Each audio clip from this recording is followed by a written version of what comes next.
utilized a hole in the Flash plugin that allowed this banner ad, but basically a little Flash applet to install spyware on people's Windows machines.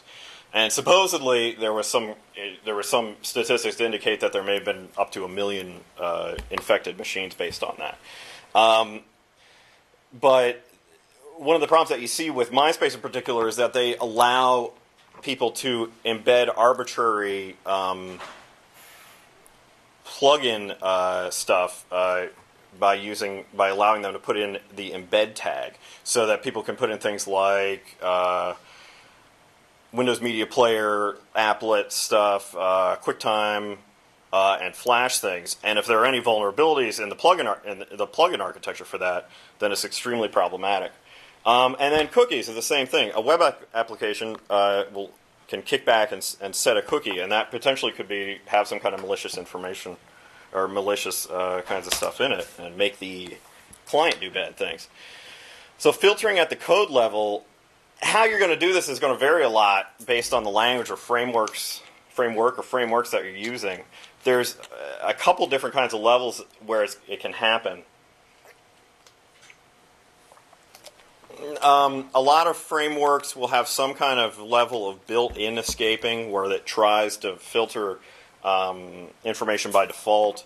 That can work decently, but is not something I put a notice for suspect on there that I would tend not to rely on it too heavily unless I became very familiar with it and was absolutely certain that it was working very well. That it was. I don't want to rely on built-in escaping. Just assume that things are working great. Most languages and/or frameworks are going to have some kind of regular expression library that'll allow you to do complex matching and/or replacement. Those things work very well, but they tend to be very complex. I've got a piece of code here that what this does is it matches a valid email address. And you can see that's fairly long and hard to read. I'm pretty familiar with regular expressions, and that's kind of hard to understand. If I look through it and break it down, I can see what's going on. If you're not, it's really hard to do. But if you don't have other things available to you, most frameworks are going to have some kind of regular expression libraries in it, and that's pretty much what you have to work with to do proper filtering. With higher level stuff, with some frameworks you may have higher level filtering libraries. An example of this is a PHP framework, the Zen framework, that has a Zen filter class in it.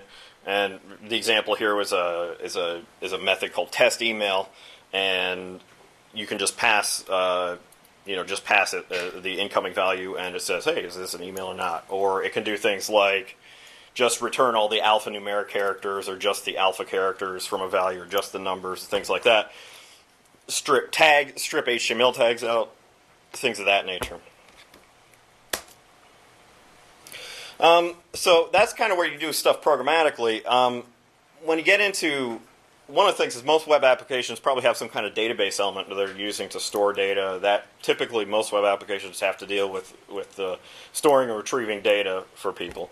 And there's a couple things that you can do that really help with avoiding what's called SQL injection, where somebody passes a value that is then inserted, that's placed into an SQL statement, and then that's executed and does something unexpected, not in the intention of the programmer, because they did not filter it properly. What I got down here is some SQL code, some Java code that uses something called prepared statements. And if you've done much with database work before, you might recognize these kinds of things.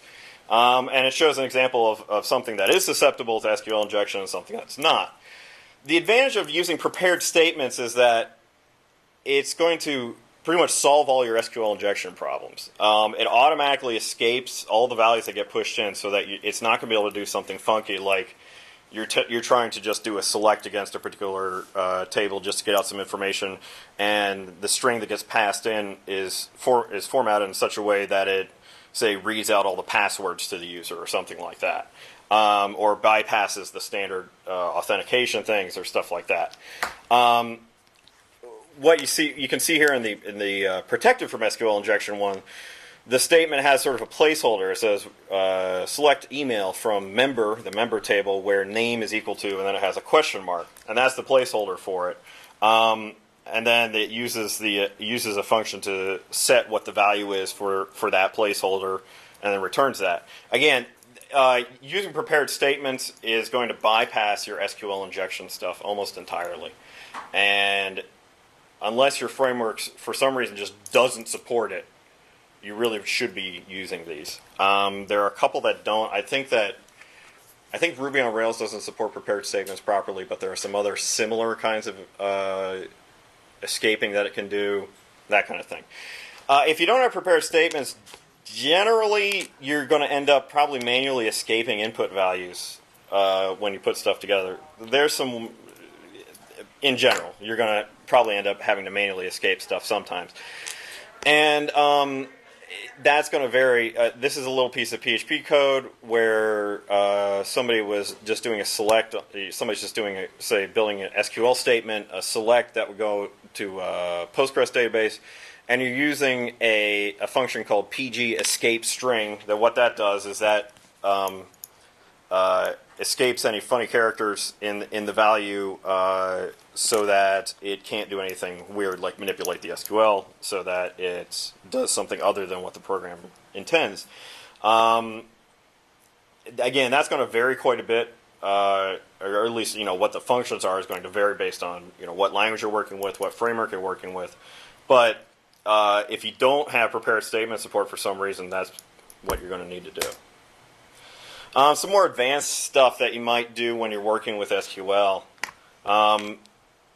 You might look at doing stuff with stored procedures. What they basically do is encapsulate a bunch of SQL logic, a bunch of database logic into a single function call, and it's actually stored in the database server itself.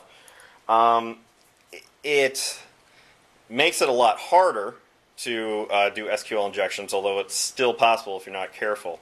But you can also do a fair bit in terms of setting permissions, depending on the database server. But in general, you're going to be able to set permissions so that certain users can only, say, run certain stored procedures, things like that. And that's very advantageous.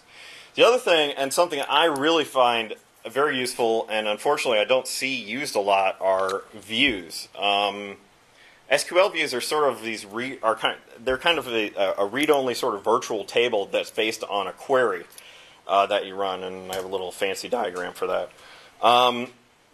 We've got an internal table, this internal personnel table that's in our database server, and it has some information in it, and we want to get that information, display some of that information out to a website. It also has some information in that table that we don't want getting out, like we don't want to give out things like, let's say, their PUID number, because that's supposed to be sort of secret.